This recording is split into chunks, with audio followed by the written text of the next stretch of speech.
Saber posicionar elementos numa página HTML é uma habilidade bastante importante para qualquer desenvolvedor web.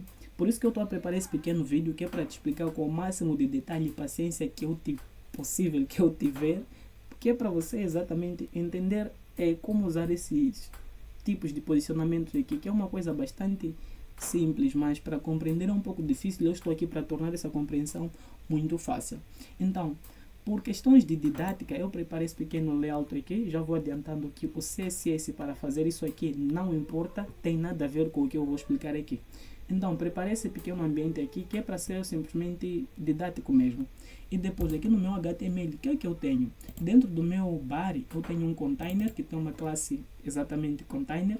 Depois, dentro dessa div com a classe container, eu tenho várias outras divs, mas cada uma delas recebendo uma classe desse posicionamento que a gente vai usar e com um parágrafo com o mesmo posicionamento, só para vocês poderem ver aqui do que a gente está a tratar, ok? Então, criei várias divs que dentro dela temos um parágrafo e essa div está a receber a classe do posicionamento que a gente vai trabalhar aqui. Até aqui não tem nenhum segredo.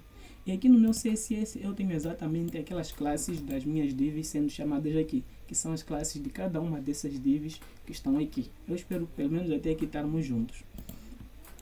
Qual é o primeiro posicionamento que a gente tem? É o estático, não? Um posicionamento estático. Sempre que você adiciona um elemento no seu HTML, esse elemento passa a ter um posicionamento estático, que é o padrão.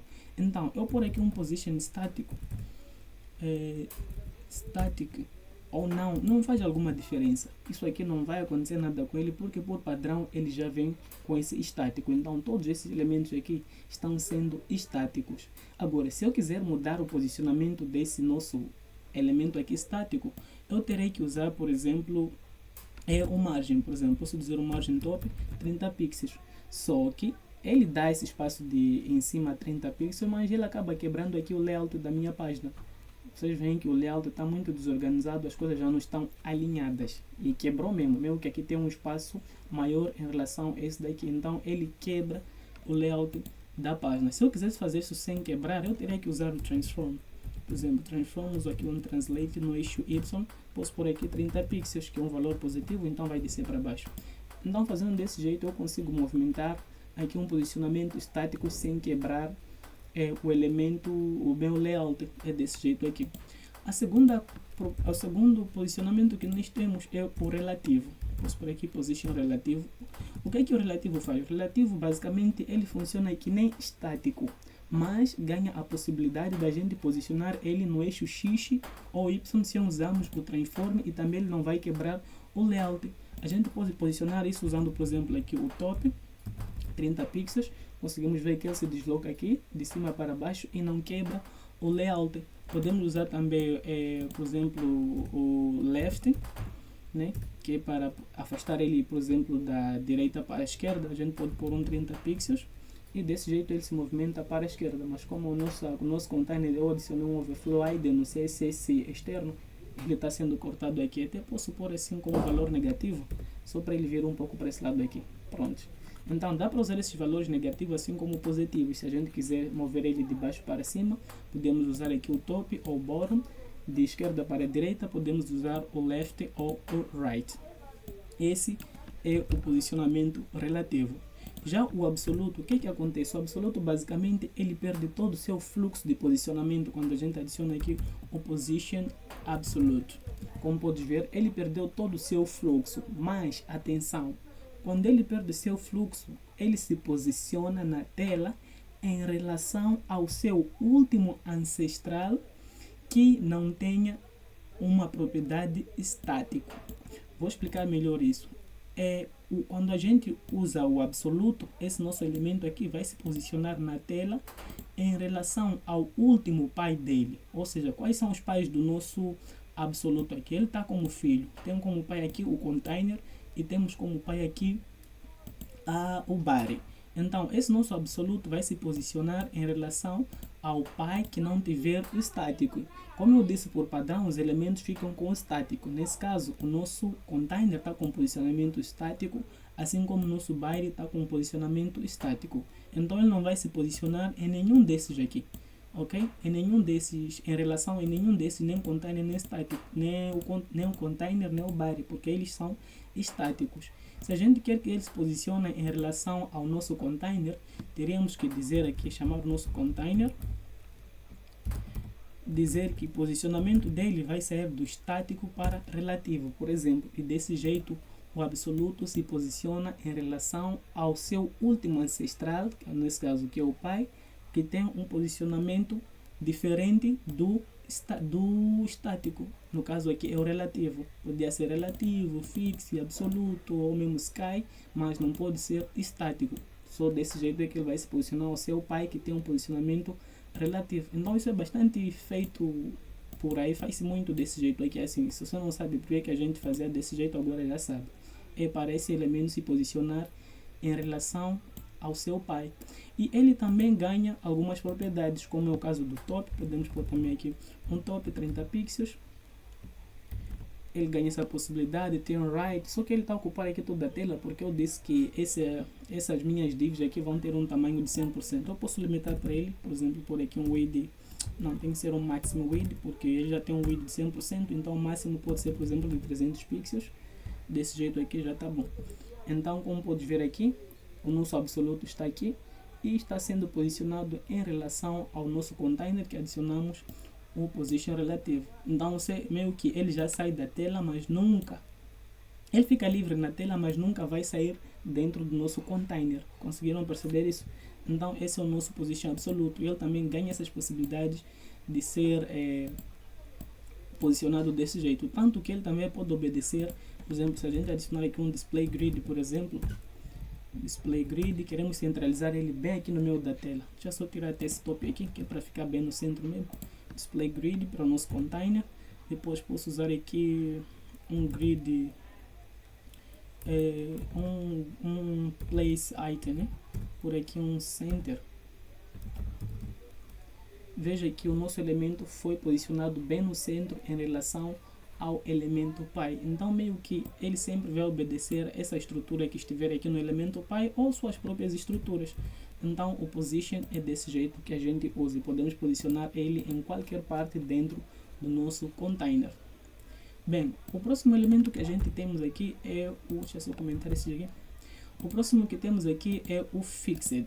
O fixed ele funciona que nem o relativo, que nem o relativo, dá pra, tipo, ele não faz muita diferença. Por exemplo, eu posso pôr aqui o position, aliás, o fixed funciona que nem o absoluto, quis dizer, funciona que nem o absoluto, só que ele fica fixo, ele ganha as mesmas propriedades que o absoluto, mas ele fica fixo na tela, não dá para scrollar. Se a gente tivesse um efeito de scroll aqui, eu poderia mostrar que os absolutos, à medida em que a gente for a descer a nossa tela, ias ver que o absoluto começa a subir à medida em que a tela vai sendo scrollado. O elemento vai acompanhar a rolagem da tela.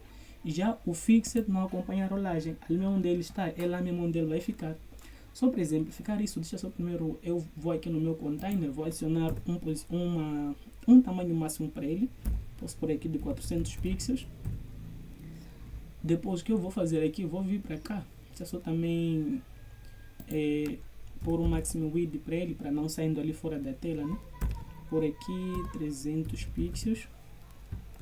Pronto, o fixed já está aqui, só que ele está a sobrecarregar aqui, meio que ele perdeu seu fluxo de posicionamento e veio se posicionar aqui em relação ao último elemento ancestral dele. Até vou deixar com posição relativa, só para vocês verem que ele está aqui a se posicionar em relação, é que nem o absoluto, tá bom? É que nem o absoluto.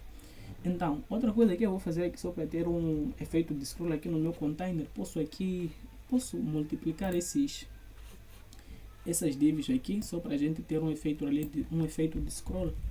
Vou criar vários aqui. Então, como eu disse que o nosso position fixed, ele é como absoluto, mas ele fica fixo lá na tela. Como podes ver, ele está lá, o resto dos elementos estão a rolar, mas ele fica apenas ali mesmo, não sai dali. Então ele também pode ganhar aquelas propriedades. Por exemplo, eu posso deixar ele nesse canto daqui embaixo, aqui. Posso pôr, por exemplo, que o bottom dele seja 0 para ficar no fundo.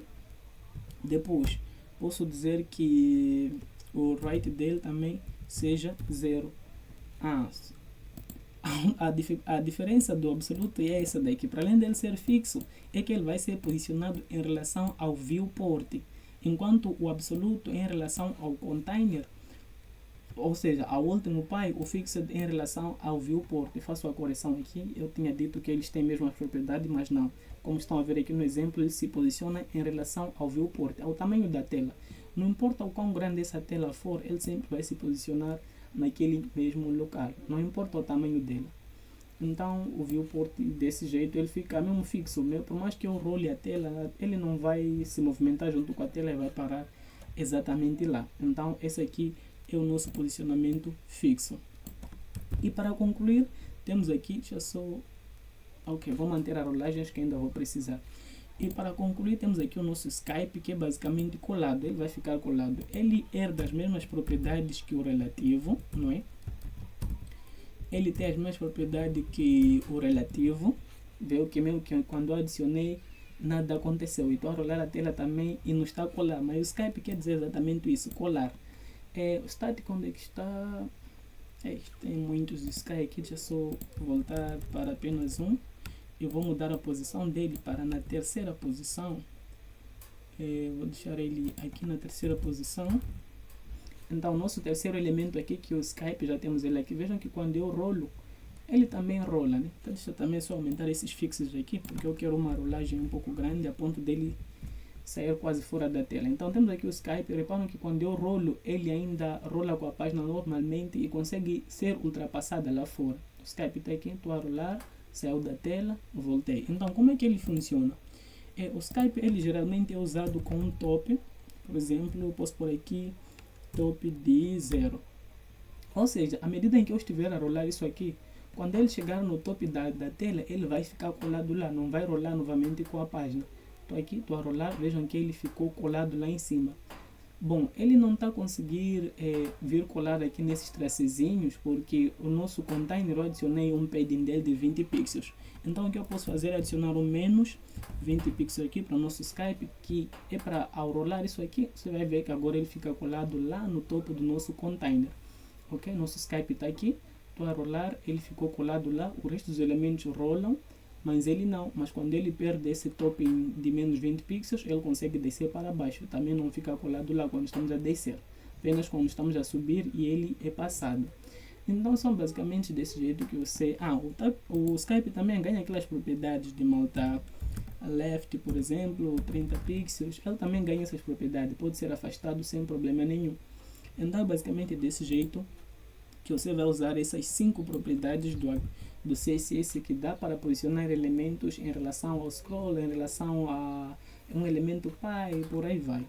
Então é mais ou menos esse vídeo que eu tinha para aqui. Eu espero ter te ajudado e ter tirado suas dúvidas, você saber quando é que se usa cada um desses aqui. E até o próximo vídeo.